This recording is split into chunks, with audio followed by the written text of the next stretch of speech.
Olá, alunos! Meu nome é Ayrton Richard e sejam todos bem-vindos a mais uma aula de língua portuguesa. E o nosso tema de hoje é resumo informativo e resumo crítico. Resumo de texto.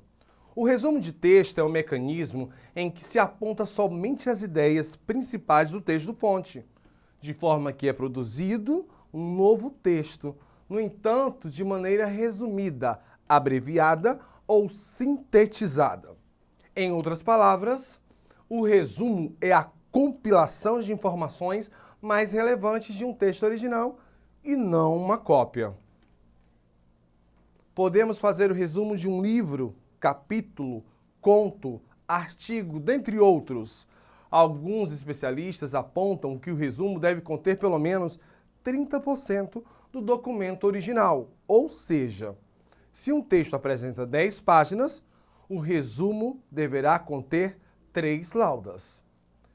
Sem que notemos, utilizamos o resumo de diversas maneiras no dia a dia.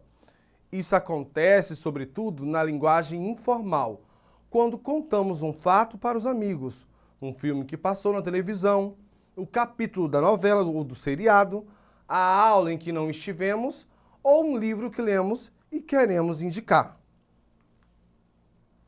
Quais são os 3 tipos de resumo? Antes de começar o resumo, confira a proposta dada pelo professor ou pela avaliação, uma vez que há 3 tipos de resumo. 1. Resumo indicativo. Resumo somente os fatos importantes, as principais ideias, sem que haja exemplos oferecidos no texto original. É o tipo de resumo mais pedido nas escolas. 2. Resumo informativo. Resume as informações ou dados qualitativos e quantitativos expressos no texto original. Se confunde com os fichamentos e geralmente são utilizados em textos acadêmicos. 3. Resumo crítico, chamado de resenha ou recensão. Ele resume as informações do texto original, aos quais são acrescentadas as opiniões do autor e de quem escreve o resumo. Como fazer um bom resumo de texto? Pode parecer tarefa fácil, mas muitas vezes sintetizar algo pode ser trabalhoso e requer algumas técnicas importantes, embora a técnica mais eficiente seja a prática. Então, galera, vamos praticar, viu? Note que o resumo de texto auxilia muito na aprendizagem para facilitar na memorização, compreensão e interpretação. E não pode ser um texto muito longo, tem que ser menos extenso que o original.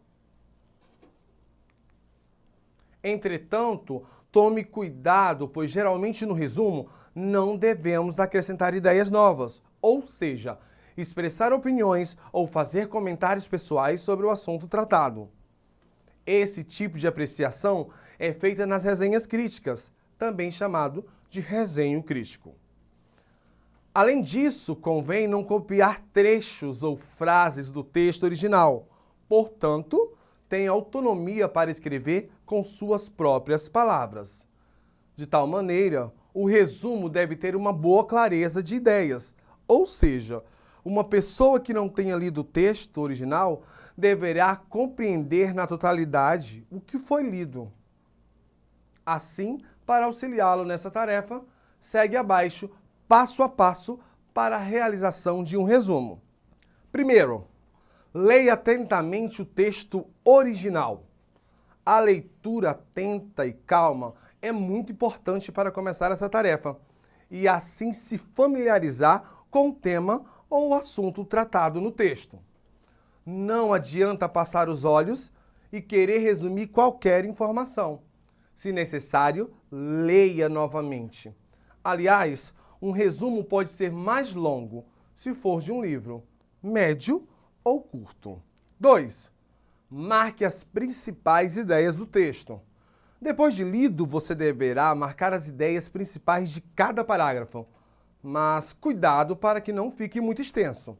Por exemplo, se for fazer um resumo de um livro, fica impossível resumir cada parágrafo. Por isso, pense em resumir os capítulos. 4. Tem o poder de síntese. Sintetizar o texto pode não ser fácil, mas depois de organizar as principais ideias, escreva de modo claro e coeso. Fique de olho no tema e na conclusão oferecida pelo autor do texto. 5. Cuidado com a coesão e coerência. Para que um texto seja considerado bom, a coesão e a coerência são dois recursos básicos e muito importantes na produção de textos. A coesão está intimamente relacionada com as regras gramaticais e o bom uso dos conectivos. Por isso, se não souber o significado de uma palavra, procure no dicionário sua concepção ou evite usá-la. A coerência implica a lógica e o contexto em que está inserido o texto. Lembre que o resumo não é um emaranhamento de frases soltas. Ele precisa fazer sentido para o leitor. 6. Faça uma leitura final. Depois de produzido, é muito importante fazer uma leitura final do resumo e comparar se as ideias sublinhadas estão todas contidas no texto. Não se pode fugir do assunto que está sendo apresentado no próprio texto. Por isso, tenha cuidado com as ideias secundárias, o que pode tornar seu texto extenso. Para facilitar essa etapa, leia o texto em voz alta ou para um amigo. Se ele compreender tudo, o seu resumo está pronto. 7º e último ponto, não se esqueça de citar a fonte.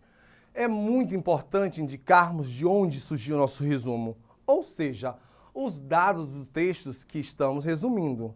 Autor, obra, páginas, capítulos, editora, ano de publicação, dentre outros.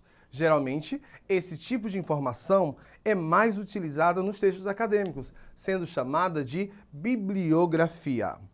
Então, alunos, lembramos que o resumo não é um texto seu, é um texto que parte de um texto que já existe. Lembrando também que existem 3 tipos de resumo: o resumo indicativo, o resumo informativo e o resumo crítico. E a nossa atividade é pegar o nosso livrinho e trabalhar esses 3 tipos de resumo, tá bom? Essa foi a nossa aula de hoje e muito obrigado!